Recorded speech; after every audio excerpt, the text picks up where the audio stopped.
बहुत समय पहले की बात है। एक घना और विशाल जंगल था। उसमें हर प्रकार के जानवर रहते थे। शेर, हाथी, लोमड़ी, हिरण, खरगोश, बाघ और बहुत से पशु पक्षी। जंगल में शेर राजा था और बाकी सभी जानवर उसकी आज्ञा मानते थे। शेर न्यायप्रिय था और जंगल में सभी के साथ समान व्यवहार करता था। उसकी कोशिश यही रहती थी कि उसके जंगल में शांति बनी रहे और किसी को भी उसकी तरफ से कोई मुश्किल ना हो। लेकिन राजा की एक मंत्री लोमड़ी थी, जो चालाक और स्वार्थी थी।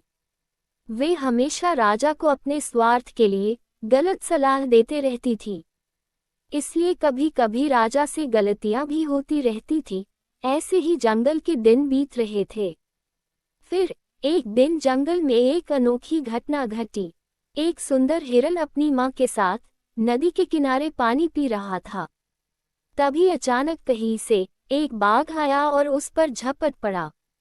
हिरन अचानक अपने सामने बाघ देखकर डरकर अपनी जान बचाने के लिए पूरी ताकत से दौड़ा। हिरन की मां चिल्लाई, मेरे बेटे को मत मारो बाघ, उसे छोड़ दो, उसने तुम्हारा कुछ नहीं बिगाड़ा है। लेकिन बाघ ने उसकी मां की एक नहीं सुनी और उसे पकड़ने की कोशिश करता रहा। हिरन अपनी जान बचाते हुए तेजी से भागते भागते शेर की गुफा के पास पहुंचा और मदद के लिए गुहार लगाए। महाराज, मेरी जान बचाए, कृपया मेरी मदद कीजिए महाराज, बाहर आइए, बाघ मुझे मारने आ रहा है। हिरन की आवाज सुनकर शेर फौरन अपनी गुफा से बाहर निकला। जैसे ही शेर बाहर आया तब तक बाघ भी आ गया था। शेर ने फौरन बाघ को रुकने का आदेश दिया और पूछा, बाघ, आखिर क्या बात है? हिरन जो बोल रहा है, क्या ये सच है? बाघ ने कहा, महाराज, मैंने कुछ गलत नहीं किया है, शिकार करना मेरा अधिकार है। अगर मैं इसे नहीं मारूंगा तो कोई और मार देगा, ये तो जग जाहिर है। कमजोर को हमेशा मारा जाता है। हमें पूरा हक है अपने लिए किसी को भी मारने का। ये जंगल है और यहाँ जंगल राज ही चलना चाहिए। बाघ की जोश भरी बातें सुन हिरन डरते हुए बोला, महाराज, बाघ जो बोल रहा है ये हमारे जंगल का कानून नहीं है। हमारे जंगल का कानून ये है कि कोई भी जानवर बिना किसी कारण के नहीं मारा जा सकता। और ये कानून किसी और ने नहीं, आपने बनाया है महाराज, और कोई भी आपके बनाए हुए कानून को कैसे तोड़ सकता है? और बाघ ने तो मुझे अपनी बात करने का मौका ही नहीं दिया, एकदम से आया और मुझ पर झपट पड़ा। आप तो मुझे कम से कम अपनी बात कहने का अवसर दीजिए महाराज। शेर ने सोचा और फिर आदेश दिया, बिल्कुल, तुम्हें अपनी बात कहने का पूरा अवसर दिया जाएगा। कल सुबह जंगल की सभा में न्याय होगा। तब तक हिरन और बाघ तुम दोनों को फैसले का इंतजार करना होगा और कल सुबह तुम दोनों वक्त से आ जाना। अगली सुबह जंगल की सभा लगी। सभी जानवर इकट्ठे हुए और आपस में बात करने लगे कि कौन सही है और कौन गलत है। तभी शेर आया और अपने सिंहासन पर बैठा और उसने सभी को चुप रहने का आदेश दिया। शेर ने लोमड़ी को सभा शुरू करने का आदेश दिया। आदेश सुनकर लोमड़ी बोली, महाराज, बाघ सही कह रहा है। जंगल का नियम है कि हर शिकारी को अपना शिकार मिलना चाहिए। अगर बाघ को खाने के लिए नहीं मिलेगा तो वह भूखा मर जाएगा। लोमड़ी की बात सुन हाथी ने विरोध किया और बोला, महाराज, इस जंगल का नियम ये भी है कि कोई भी जानवर बिना कारण नहीं मारा जा सकता। कमजोर हिरन की जान भी उतनी ही कीमती है जितनी किसी ताकतवर बाघ की जान। तभी खरगोश, जो इस जंगल में बुद्धिमान माना जाता था, बोला, हमारे जंगल में एक नियम और कड़ा होना चाहिए कि कोई भी कमजोर को बिना सोचे समझे सिर्फ अपने मनोरंजन और अपनी ताकत दिखाने के लिए नहीं मार सकता। अगर हर शिकारी कमजोरों पर अत्याचार करेगा तो जंगल में संतुलन बिगड़ जाएगा। शेर ने भी खरगोश की बातों से सहमति जताते हुए कहा, हमारा जंगल केवल ताकतवरों के लिए नहीं है, ये सबके लिए है। हमें संतुलन बनाए रखना होगा। लोमड़ी ने सोचा कि अगर जंगल में नए नियम बन गए तो मेरा स्वार्थ पूरा नहीं होगा, क्योंकि छोटे जीवों का शिकार तो मुझे भी करना होता है, इसलिए मुझे ही कुछ करना होगा इसलिए लोमड़ी ने फिर कहा, महाराज, अगर आप हिरण को बचाने का फैसला लेंगे तो शिकारी जानवर नाराज हो जाएंगे और यह नियम जंगल में विद्रोह को भड़का सकता है। ये सुन शेर सोच में पड़ गया कि अब क्या निर्णय लिया जाए।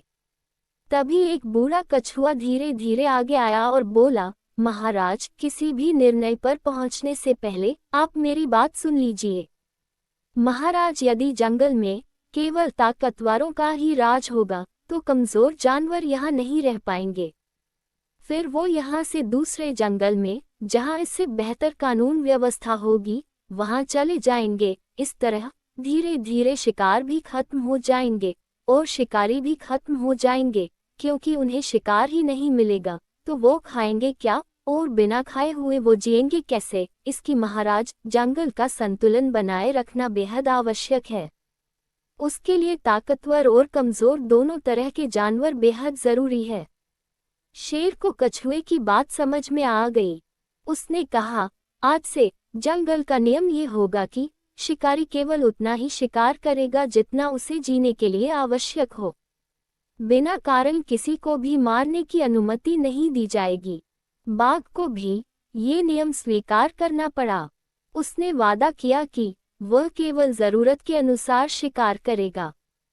हिरण को छोड़ दिया गया। लोमड़ी, जो अपनी चालाकी से शेर को भड़काना चाहती थी, इस निर्णय से बहुत नाराज हुए। शेर ने लोमड़ी को भी चेतावनी दी कि यदि वो कोई चालाकी करेगी तो उन्हें जंगल से निकाल दिया जाएगा, क्योंकि शेर अब समझ चुका था कि न्याय सभी के लिए समान होना चाहिए, चाहे वो कितना भी कमजोर क्यों ना हो। इस नए कानून से जंगल में एक नया संतुलन बना। कमजोर जानवर बेखौफ होकर घूमने लगे और शिकारी भी अपनी भूख के अनुसार ही शिकार करने लगे। जंगल में सभी खुश रहने लगे। इस तरह जंगल में न्याय स्थापित हुआ और सभी जानवर शांति और भाईचारे के साथ रहने लगे। इस कहानी से हमें ये सीख मिलती है कि न्याय केवल ताकतवरों के लिए नहीं, बल्कि सभी के लिए होना चाहिए, क्योंकि अगर कमजोरों की रक्षा की जाए तो पूरा समाज या जंगल संतुलित और खुशहाल रहता है। दोस्तों, कहानी अच्छी लगी हो तो इसे लाइक करें, शेयर करें और चैनल को सब्सक्राइब जरूर करें। धन्यवाद। आइए सुनते हैं अगली कहानी। कभी एक बड़ा और घना जंगल हुआ करता था। इस जंगल में बहुत से तरह तरह के जीव रहते थे, लेकिन सबसे महत्वपूर्ण और शक्तिशाली जीव था शेर। शेर का नाम था सिंहराज। उसका शरीर मजबूत, पंजे बड़े और उसके गले से निकलने वाली दहाड़ जंगल के सबसे कोने तक सुनाई देती थी। जंगल के सभी जानवर उसकी इज्जत करते थे और वह सभी के लिए एक आदर्श था। सिंहराज अपनी ताकत और साहस के लिए प्रसिद्ध था, लेकिन उसमें एक अद्वितीय गुण था, वह दयालु और समझदार था। वह न केवल अपने जंगल के जानवरों के साथ दोस्ताना व्यवहार करता था, बल्कि अन्य जंगलों के जानवरों की भी मदद करता था। लेकिन उसके जंगल में आपस में सब लड़ते रहते थे। सिंहराज को ये पसंद नहीं था। वो चाहता था कि उसके जंगल में सब शांति से रहे। सिंहराज ने जंगल के सारे जानवरों को शांत करने की कोशिश की और उन्हें यह समझाया कि आप लोगों को एक दूसरे से डरने की और लड़ने की कोई जरूरत नहीं है। मैं आप सबके साथ हूं। इस जंगल में शांति बनाए रखिए, ये आप सबके लिए अच्छा है। सब जानवरों ने उस वक्त तो हाँ कर दी, लेकिन सिंहराज की उस बात पर अमल किसी ने नहीं किया।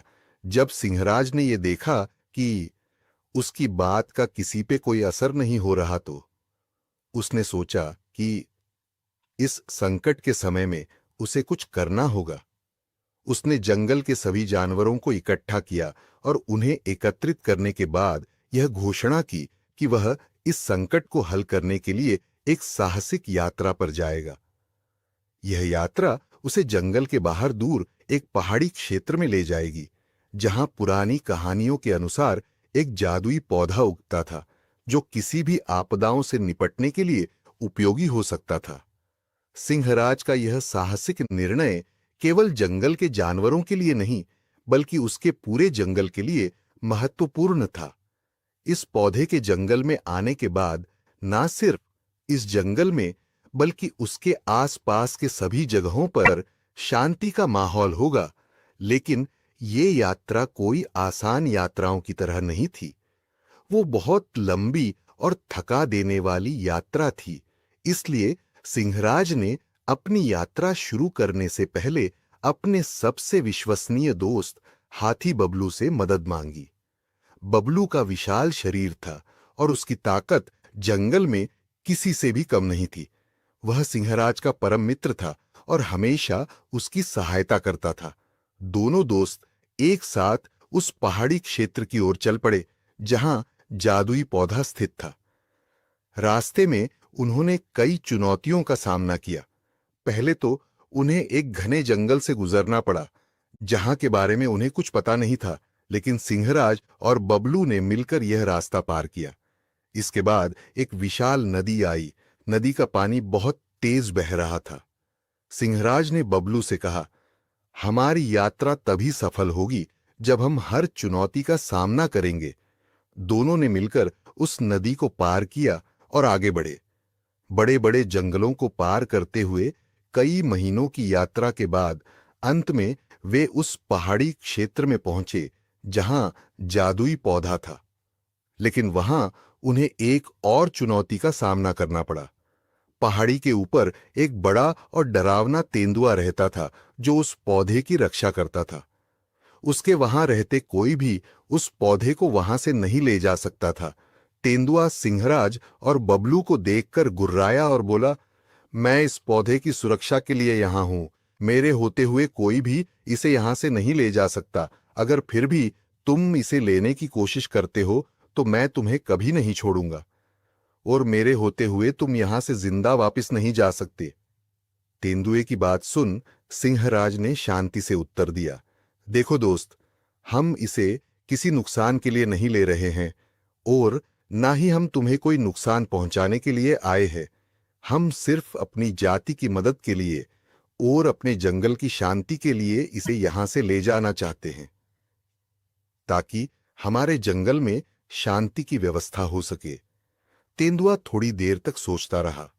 फिर वह बोला, अगर तुम सच में दयालु और अच्छे हो तो मैं तुम्हें इस पौधे तक पहुंचने दूंगा, लेकिन तुम्हें एक वादा करना होगा। सिंहराज ने उसे भरोसा दिलाया कि वह वादा करेगा। तेंदुआ बोला, जब ये पौधा बड़ा हो जाए तो तुम इसके बीज दूसरी जगहों पर भी लगाओगे, ताकि तुम्हारे जंगल की तरह ही सब जगह शांति बनी रहे।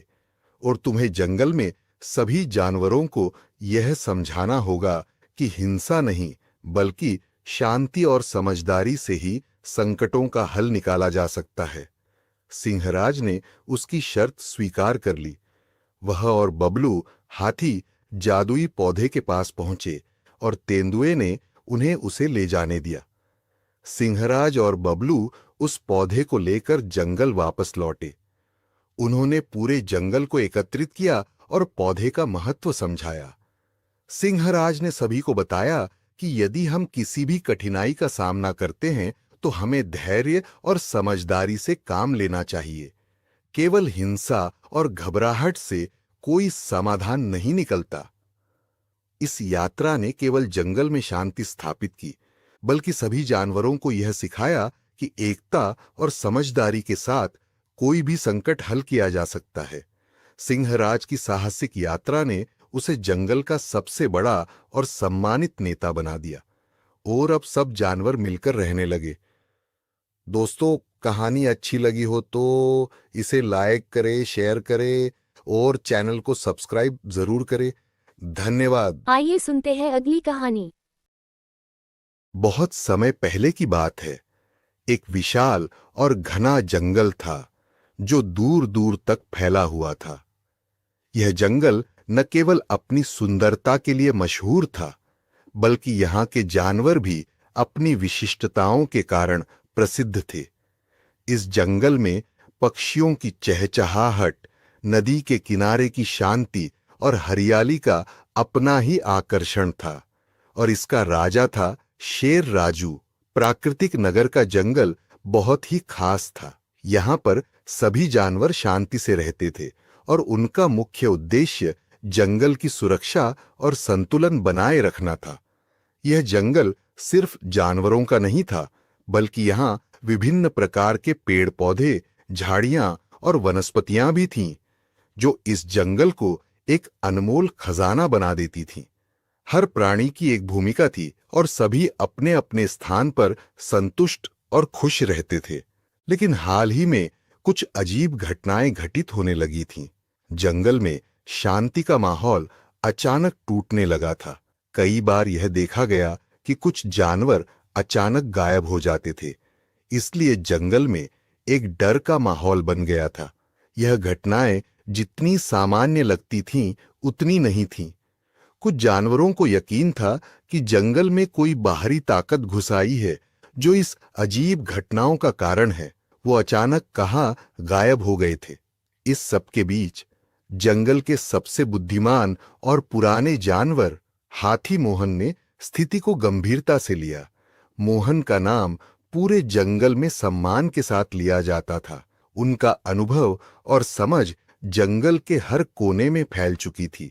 मोहन ने सोचा कि उसे इस रहस्य का समाधान खोजने के लिए कुछ कदम उठाने होंगे, क्योंकि जंगल का संतुलन खतरे में था। एक दिन मोहन ने अपने पुराने मित्र गिद्ध काका को बुलाया। गिद्ध काका की एक विशेषता थी कि वह हमेशा आसमान में उड़ते रहते थे और जंगल के हर कोने की खबर रखते थे। काका ने मोहन को बताया कि उसने हाल ही में बहुत से अजनबी निशान देखे हैं जो एक बाहरी ताकत के प्रवेश का संकेत देते हैं। काका ने यह भी बताया कि उसने एक ऐसी जगह देखी थी जिसे सभी जानवरों ने नजरअंदाज किया था। गिद्ध काका ने कहा, मुझे लगता है कि कोई ऐसी ताकत हमारे जंगल में घुस आई है जो हमें नुकसान पहुंचा सकती है। हमें उसे पहचानने और उससे निपटने का तरीका ढूंढना होगा। मोहन ने गंभीर स्वर में कहा, हमें इस रहस्य का हल खोजना होगा। हम इसे नजरअंदाज नहीं कर सकते। जंगल में हमारी सुरक्षा सबसे पहले है। मोहन हाथी ने ये बात राजा से कही। ये सुन राजा ने अगले कुछ दिनों में जंगल के सभी प्रमुख जानवरों को एक बैठक में बुलाया गया। इस बैठक में शेर राजू, तेंदुआ पिंकी, हाथी मोहन और गिद्ध काका शामिल हुए। राजू शेर, जो जंगल का राजा था, ने बैठक में कहा, हम सभी को इस खतरे से निपटना होगा। हमारा जंगल बहुत बड़ा है और इसमें कई रहस्य छिपे हुए हैं। हमें उन रहस्यों को उजागर करना होगा। हमें एकजुट होकर काम करना होगा। पिंकी, जो एक तेज तर्रार तेंदुआ थी, बोली, मैं इस जंगल को बहुत अच्छे से जानती हूँ। अगर कुछ गलत हो रहा है तो मुझे सबसे पहले उसे पकड़ने का तरीका मिलेगा। हमें किसी भी स्थिति में घबराना नहीं चाहिए। सभी ने राजू और पिंकी के सुझावों पर सहमति जताई और यह तय किया गया कि मोहन, राजू, पिंकी और गिद्ध काका जंगल के रहस्यों का पता लगाने के लिए मिलकर काम करेंगे। फिर राजा ने अगले दिन जंगल के सभी जानवरों को सतर्क रहने का आदेश दिया और अपनी जांच शुरू करने का निश्चय किया। अगले दिन मोहन और उसके साथी जंगल के दूर दराज के हिस्सों में अलग अलग जाने लगे। गिद्ध काका आसमान में उड़ते हुए घटनाओं पर नजर रखता और जब भी उसे कुछ संदिग्ध मिलता, वह अपने दोस्तों को सूचित करता। राजू और पिंकी जंगल के अंदर छिपे हुए स्थानों की जांच करते और किसी भी असामान्य गतिविधि पर गौर करते। एक दिन गिद्ध काका ने कुछ अजीब देखा। उसने जंगल के एक अज्ञात हिस्से में एक छुपी हुई गुफा देखी जो किसी बाहरी ताकत के होने का संकेत दे रहे थे। काका ने मोहन को तुरंत सूचित किया। अब मोहन और उसके साथी इस पहेली को सुलझाने के लिए तैयार थे। वे यह जानने के लिए उत्सुक थे कि वह कौन सी ताकत है जो उनके जंगल में घुस आई है। इसलिए उन सबने मिलकर रहस्य का पता करने का सोचा। चारों दोस्त एक दूसरे को उत्साहित करके गुप्त स्थान की ओर बढ़ने लगे। रास्ता बेहद कठिन था। घनी झाड़ियां, ऊंची नीची पहाड़ियां और गहरी नदियां उनके रास्ते में आ रही थीं। वे धीमे धीमे कदम बढ़ाते हुए उस स्थान के करीब पहुंचने लगे जिसे उन्होंने केवल सुना था, लेकिन देखा नहीं था। वह स्थान एक बड़े से पहाड़ के नीचे था। जैसे ही वे उस स्थान के पास पहुंचे, एक अजीब सी खामोशी छा गई। पेड़ पौधे भी जैसे चुप हो गए थे। न ही कोई चहचहाहट, न ही कोई आवाज, मानो समय खुद रुक गया हो। यह जगह कितनी अजीब है। पिंकी ने कहा। उसकी आवाज में डर था। मोहन ने कहा, यह कुछ और नहीं बल्कि कुछ गहरा राज छिपाए हुए है। हम इस स्थान पर एक बार गए तो यहीं से वापसी का रास्ता नहीं मिलेगा। हमें पूरा ध्यान रखना होगा। यह तो बहुत रहस्यमय है। हमें ध्यान से इस गुफा का अन्वेषण करना होगा। हमें पहले यह पता करना होगा कि इसके अंदर क्या है। चारों दोस्तों ने गुफा में प्रवेश किया। वो डरते डरते गुफा में घुसे। गुफा के भीतर गहरी शांति थी और आगे बढ़ते ही एक विशाल कक्ष का दृश्य सामने आया। तभी उनके सामने एक चुड़ैल आ गई और बोली, तुम लोग यहाँ आ तो गए हो, लेकिन वापस नहीं जा सकते। तुमसे पहले भी यहाँ बहुत से जानवर आए हैं, लेकिन कोई भी जिंदा वापस नहीं गया। अच्छा, तो वो तुम थी जिसने हमारे जंगल के जानवरों को गायब कर रही थी। अब हम तुम्हें नहीं छोड़ेंगे। तुमने मेरे राज को जान लिया है, अब तुम्हें इसका परिणाम भुगतना होगा। चुड़ैल की आवाज गूंजने लगी। शेर ने साहस जुटाते हुए कहा, हमने केवल सच्चाई की खोज की है। हम तुम्हारा सामना करने को तैयार हैं। चुड़ैल हंसी। तुम सब बहुत छोटे हो, तुम्हारी ताकत की कोई अहमियत नहीं है। हमारी ताकत हमारे दिल में है। शेर ने जवाब दिया। आखिरकार मोहन और उसके दोस्तों ने उस चुड़ैल का सामना किया। वह चुड़ैल धीरे धीरे खत्म हो गई। मोहन और उसके साथियों की आत्मविश्वास और सच्चाई ने चुड़ैल को पराजित कर दिया। जंगल में एक नई शक्ति का संचार हुआ और सभी जानवरों ने महसूस किया कि वे अब पहले से कहीं ज्यादा सुरक्षित हैं। मोहन, राजू, पिंकी और गिद्ध काका ने मिलकर जंगल को बचाया और यह सच्चाई साबित की कि सच्चे दिल और साहस के साथ कोई भी मुश्किल आसान हो सकती है। दोस्तों, कहानी अच्छी लगी हो तो इसे लाइक करें, शेयर करें और चैनल को सब्सक्राइब जरूर करें। धन्यवाद।